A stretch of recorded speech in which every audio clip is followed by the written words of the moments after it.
Welcome back to the Gentleman's Gazette. In today's video, we discuss shirt styles, such as the collar, the placket, the fit, and anything else that goes into a shirt. The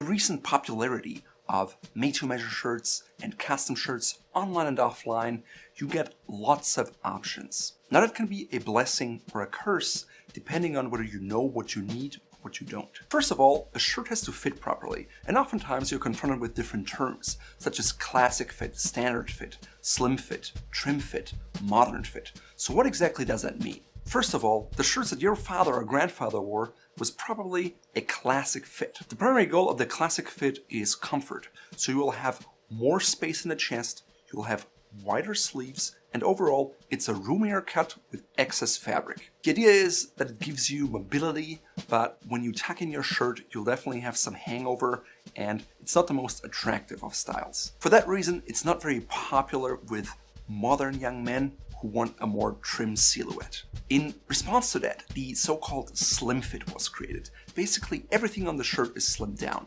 Your torso is slimmed down, sometimes with the use of darts in the back. The chest is smaller, the shoulder width is smaller, and oftentimes also the sleeves are much slimmer. The problem encountered with slim fit shirts is that oftentimes just everything is made slimmer without giving thought to mobility. For example, if your shirt sleeves are too slim, you can't actually move anymore, and it actually constricts your movement. That's actually terrible, and even in a slim fit shirt, you should still be able to move around freely. Therefore, the modern fit or contemporary fit was introduced, which is somewhere between the classic fit and the slim fit. It usually features a slightly tapered silhouette, sometimes has darts, sometimes not. It is an attractive look, but it doesn't compromise comfort and mobility. Personally, this modern contemporary fit is my favorite because it combines the best of both worlds. Now, sometimes you may also come across something called the super slimmy or skinny fit, and that just means everything is tight. The problem is that it's so tight that you easily get wrinkles all over the place, and it's not just uncomfortable, but it also looks bad, and therefore you should avoid it at all costs. Once you've determined what fit is right for you, it's time to choose the details on a shirt. First of all, let's look at the placket styles. The placket is the material on a shirt front that's underneath the buttons. Right here, you can see the so-called traditional front placket, which is an additional piece of fabric strip that's sewn onto the top. It creates great symmetry and is therefore very popular with classic shirts.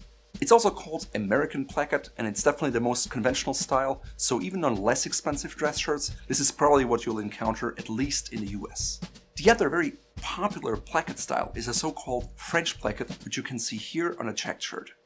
Unlike the American placket, it's simply a flat, smooth edge that's folded over and sewn.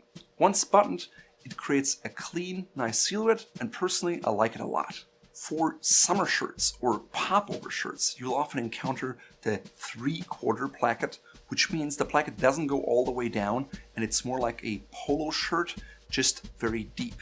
You literally have to pop them over your head to put them on, therefore they're not suited as dress shirts and merely good for casual outside events or the beach. Another placket style that you usually see in evening wear is the fly placket.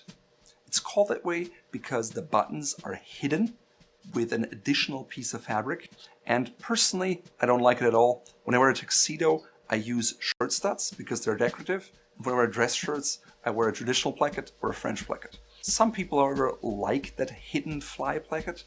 If you do, you can wear it. Otherwise, I suggest stay clear and go with classic options like French or American placket. Next up, let's discuss collars, because the collar is probably the most visible part of a shirt, especially if you wear jackets. The purpose of a shirt collar is to flatter your face. In order to do so, it has to be in harmony with the V-line created by your jacket and the upside-down V created by your collar. Ideally, if you have an oval face, you want something that's slightly more spread to balance it out. If you have an oval face and you take a collar that's very pointed down, you just elongate the look of your face and it's not flattering anymore. On the other hand, if you have a quite round face or horizontal face and you use a wide spread collar, the width of your face is even more accentuated. In those cases, you should choose a color with points that face more down and are narrower. Probably one of the most popular colors today is the spread color. It's called that way because it has a certain spread, and it's used for dress shirts and casual shirts alike. It works with or without a tie, and it's quite versatile unless you have a very wide face. In that case, I would stay clear from it. The other popular collar style seen today, especially in the US, is a so-called button-down collar. It's particularly popular for the Oxford cloth button-down shirt. If you want to learn more about this specific style, please check out our in-depth guide here. The hallmark of a good button-down collar is the so-called collar roll, or the S-curve, which is achieved by having extra material between the button and the top of your collar, and it just creates a nice curve and roll. Apart from the classic button-down collar, you can now find the so-called under button-down collars. There's simply a button placed underneath the collar so it's invisible, and it has the same function to keep your collar in place. At the same time, the collar can be very soft and it looks like a regular collar, and you have the added comfort. The classic collar is called that way because that's probably what your grandpa wore. It's a collar that is not too spread, the tips are not too long but not too short, and overall it's a very unexciting collar, but it works well with a 4-in-hand tie knot. To learn how to tie this knot, please check out our video here. In recent years, smaller collars have become very popular, but most of the time they're not very flattering. Especially if you wear a tie or a bow tie, it simply looks like a child collar or like a shirt that was handed down to you from your older brother. If you really want to, you can wear this small collar with denim shirts or casual pants like khakis, but please do not wear it with a suit or with any form of neckwear. For evening wear, such as white tie tailcoat and tuxedo, men would traditionally wear a detachable wing collar, as you can see here.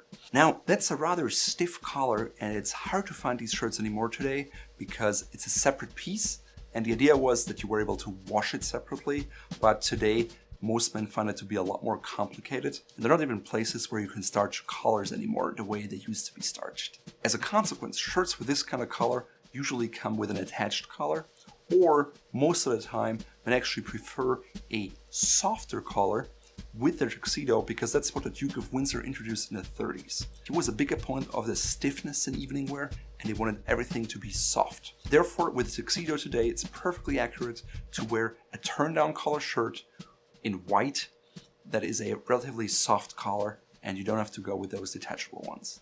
Another collar that's not very popular in the Western Hemisphere is a so-called Mao collar. It's simply a short stand-up collar. It's very easy to tailor, and it's sometimes worn in combination with the Nehru jacket. To learn more about the jacket, you can check out this guide. Overall, I really dislike the look of the Mao collar, and I don't have a single shirt personally that I would wear.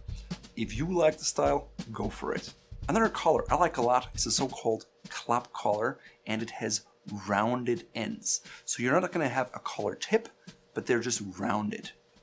If you like to wear collar bars, you want this club collar with a pinhole so you can actually wear it comfortably, and it elevates your tie knot and creates a really debonair look. To learn more about collar pins and clips and bars, please check out this video here. Another collar I'm quite fond of is the medium spread collar, which I'm wearing here right now. It's basically not classic, but not too spread, it's kind of in between. I chose to go with rather long points, simply for a different look. Not all medium spread collars have points that are that long, but the advantage of going with a made-to-measure shirt is that you can really choose and design your very own collars according to your very own wishes and design ideas. A collar that was quite popular in the 90s, and you saw it in movies like Wall Street, was a so-called tab collar. It had little tabs on the collar that connected and elevated your tie in a similar fashion to a collar clip. A very popular style lately has been the so-called extreme spread or extreme cutaway collar. Personally, I'm not a huge fan of it because it's just cutaway so far that you cannot really wear with neckwear that looks flattering. Because of the wide spread, your tie knot has to be extremely big, or you see the band of the tie and it just looks odd. Maybe you can get away with tying a Baltus knot or a double Windsor, and you can learn in this video how to do that. Next up, let's discuss shirt cuff styles. The most traditional dress shirt cuffs are French cuffs, or double cuffs. They're folded over and fastened with cufflinks. Today, most dress shirts come with so-called barrel cuffs or button cuffs, and they feature 1, 2, or 3 buttons. 1 or 2 is more traditional, 3 is a little more contemporary. A combination of those two styles is a so-called James Bond cuff, because it is actually buttoned but folded over. It's also known as the cocktail cuff. Apart from that, you can have straight cut cuffs or slightly angled ones or rounded ones, but apart from these 3 basic styles, there's not a whole lot of variety in that department. Personally, I think with a suit, a French cuff shirt with cufflinks look better. For a casual shirt, you can go with button cuffs. Most traditional shirts have a hem that is longer in the front and in the back and cut up in the middle, so you don't have excess bunching fabric. You want your shirt to be much longer than needed, especially in the back, because you don't want it to come untucked. If you want to wear your shirts casually and not tuck them in, go with a straight lined hem, because the long ends look just unflattering if you don't tuck them in. Okay, now let's take a look at the back of the shirts. Traditionally, you can find a so-called split yoke in the back, which originally was there to compensate for sloping shoulders. Today, it's simply a detail that helps matching the patterns at the sleeves more easily, and it doesn't really add a lot of value unless it's a true custom shirt where they adapt it to your shoulders. In terms of pleats, traditional shirts oftentimes feature a center pleat down the middle. It's like a box pleat that gives you more room. Alternatively, you can have these side pleats, which give you a little more room when you move your arms, or sometimes there are no pleats at all, and just a little bit of grinse or flattering, which is an Italian term for having more fabric, more excess fabric that creates little ruffle-like wavy textures. Personally, I like the idea of greater mobility. That's why I usually choose some side pleats or no pleats at all. I'm not a big fan of the box pleat because there's just too much fabric. If you choose to go with a contrasting collar or contrasting cuffs, I suggest you stick to white because it's very classic and it usually gives the shirt a more formal look. If you want to learn more about shirt styles and shirts in general, such as fabric stuff, please check out our in-depth guide on the website here. To get videos like this right here in inbox, sign up for our free email newsletter or subscribe to our YouTube channel and hit that little bell icon. That way you're notified every time we have a new video coming out.